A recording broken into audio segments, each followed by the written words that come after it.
তো আজকে ছিল লক্ষ্মীবার মানে বৃহস্পতিবার। তো বাইরে প্রচণ্ড বৃষ্টি পড়ছে, ওয়েদারটা তো কদিনই এরকম তোমরা তো সবাই জানো। আর আজকে ইচ্ছা হলো একটু শাড়ি পরি।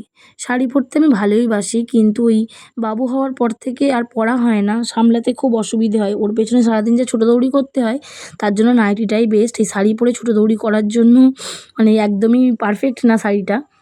তো যাই হোক, তারপরে স্নান টান করে আগে পুজো দিয়ে নিচ্ছি, কারণ বৃহস্পতিবারে পুজো দিতে তো অনেকটাই টাইম লেগে যায়। তারপরে আমাদের কাজের দিদিকে ফোন করলাম, সে বলল সে আসবে না, বৃষ্টির ওয়েদার, বলছে যেতে যেতে যদি বৃষ্টি এসে যায় অনেকটা ভিজে যাবা। দিদি অনেকটা দূর থেকে হেঁটে আসে, প্রায় পৌনে 1 ঘন্টা লেগেই যায় হেঁটে আসতে। তো যাই হোক, কী আর করা যাবে, তাই স্নান করে পুজো দিয়েই ঘরদোরটা মুছছি। তারপরে বাবুকে দিকে স্কুল যাওয়ার জন্য রেডি করে দিচ্ছিলাম। পুজো করার সময় আমি রোজেরই সব ঘরের চৌকাঠগুলো মুছে নিই, আর মায়ের ঘরে যেহেতু ঠাকুর আছে তাই মায়ের গোটা ঘরটাকেই মুছে নিই। আর পুরো বাড়িটা দিদি পরে এসে বেলায় মোছে। কিন্তু যেহেতু দিদি আসবে না, তাই পুজো দিয়ে আবার বাদবাকি যেগুলো মোছা বাকি ছিল সব মুছে ফেললাম। আর জানো তো, এই টাইমটা বাবু স্কুল চলে গেলে মনটা খুব খারাপ লাগে। যতক্ষণ দুরন্তপনা করে মাঝে মাঝে একটু বিরক্ত লেগে যায়, কিন্তু যখন থাকে না, পুরো ফাঁকা লাগে, মনে হয় কখন স্কুল থেকে ফিরবে। তারপরে দেখলাম আকাশটা একটু ধরেছে, মনে হচ্ছে এখন আর বৃষ্টি হবে না, যার কারণে একদম ছাদে চলে এলাম জামা কাপড় নিয়ে। আর সত্যি বৃষ্টি হয়নি, মেলে দিয়েছিলাম জামা কাপড়, সব শুকিয়েও গিয়েছিল। তারপরে চলে এলাম রান্না করতে। তো জানো তো, টকের ডাল খেতে আমার ভীষণ ভালো লাগে। টকের ডাল হলে ভাতটা বেশ খেতে খুব ভালো লাগে। এখন করে তো আমি মানে ভাত খুব একটা খেতেও পারি না, মানে আমার পছন্দের যদি একটু ডাল ঠাল হয় ঠিক আছে, কিন্তু কোনো সবজি দিয়ে তো আমি একদমই খেতে পারি না। তো কদিন একটু টকের ডাল খাচ্ছি, টকের ডাল খেতে বেশ ভালো লাগে। মা বললো ঠিক আছে, গাছের সব আমগুলো তো পড়েও গেছে, অনেককে দিয়ে দেওয়া হয়েছে, আর যে আমি বললাম কিছু আম রেখে দাও, আমি একটু টকের ডাল খাবো।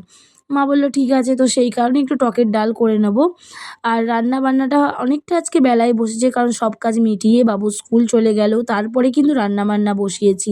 আর তাড়াহুড়ো করি না, মাও দোকানে থাকে আর আমিও এদিকে বাবুকে নিয়ে ব্যস্তই থাকি, যার কারণে মনে হয় যে ও চলে যাক, তারপর ধীরে সুস্থে এদিকের কাজগুলো সামলে নেব। আর ও চলে গেলে এত তাড়াহুড়ো করতে হয় না, ধীরে সুস্থে আমি মন দিয়ে রান্নাবান্নাটা করতে পারি। তো আজকে কি রান্না করেছিলাম চলো তোমাদেরকে দেখাই। কিছুই না, এঁচোড়ের তরকারি করেছিলাম।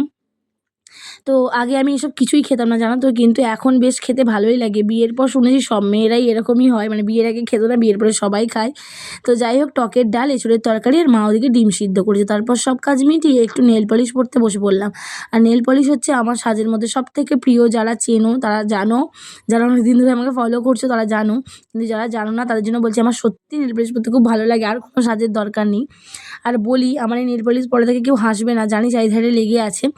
আমার এত সময় বা ধীরে সুস্থে পড়ার কোনো ইচ্ছাই জাগে না, কারণ আমি জানি একটু পরেই যখন আমি কাজ করব, জল পাবে হাতে পায়ে, তখন অটোমেটিক মানে ধারে যেগুলো লেগে আছে উঠে যাবে, তাই আমি অত নিখুঁতভাবে পড়ি না কোনো সময়ই।